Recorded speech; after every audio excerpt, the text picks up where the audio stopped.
بسم الله الرحمن الرحيم تبارك الذي بيده الملك وهو على كل شيء قدير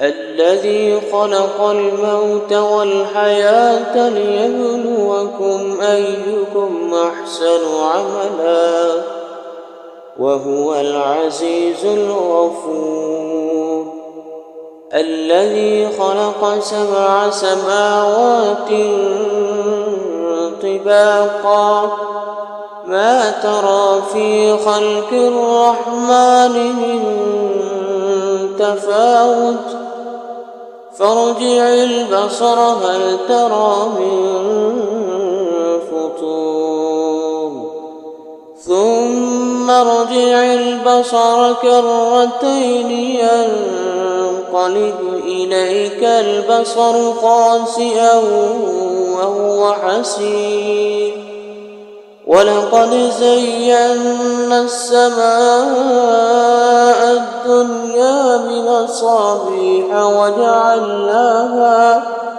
وجعلناها رجوما للشياطين وأعتدنا لهم عذاب السعير وللذين كفروا بربهم عذاب جهنم وبئس المصير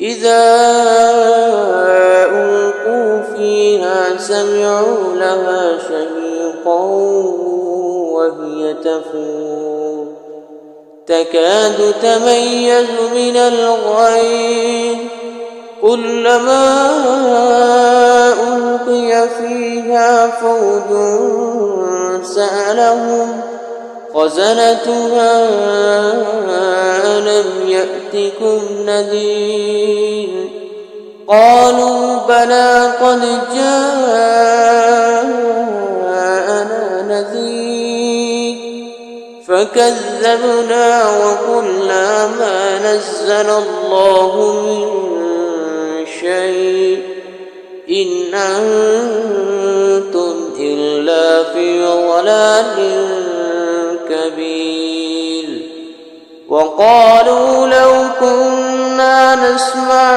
أو نعقل ما كنا في أصحاب السعير فاعترفوا بذنبهم فسحقا لأصحاب السعير إن الذين يخشون ربهم بالغيب لهم مغفرة وأجر كبير وأسروا قولكم أم اجهروا به إنه عليم بذات الصدور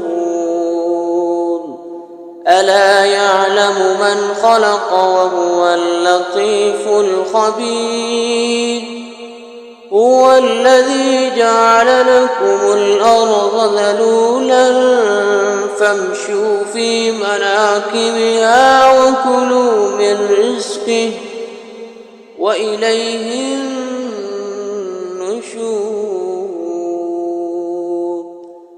أأمنتم من في السماء أن يخسف بكم الأرض فإذا هي تمور أم أمنتم من في السماء أن يرسل عليكم حاصبا فستعلمون كيف نذير ولقد كذب الذين من قبلهم فكيف كان نكير أولم يروا إلى الطير فوقهم صافات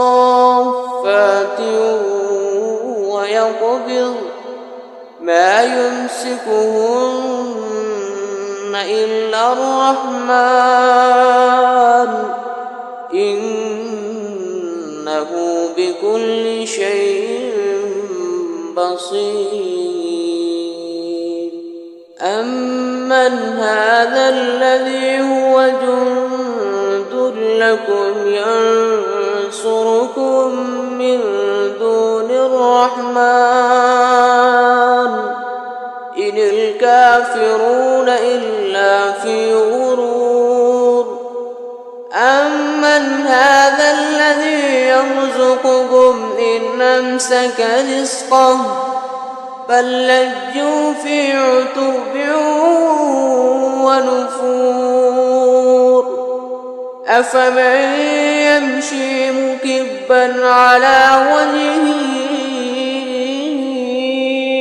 أهدى أمن يمشي سويا على صراط مستقيم. قل هو الذي أنشأكم وجعل لكم السمع والأبصار والأفئدة قليلا ما تشكرون. قل هو الذي ذراكم في الأرض وإليه تحشرون. قل هو الذي ذرأكم في الأرض وإليه تحشرون. ويقولون متى هذا الوعد إن كنتم صادقين. قل إنما العلم عند الله وإنما أنا نذير مبين. فلما رأوه زلفة سيئت وجوه الذين كفروا وقيل هذا الذي كنتم به تدعون. قل أرأيتم إن أهلكني الله ومن معي أو رحمنا فمن يجير الكافرين من عذاب أليم. قل هو الرحمن آمنا به وعليه توكلنا فستعلمون من هو في ضلال مبين. قل أرأيتم إن أصبح ماؤكم غورا فمن يأتيكم بماء معين.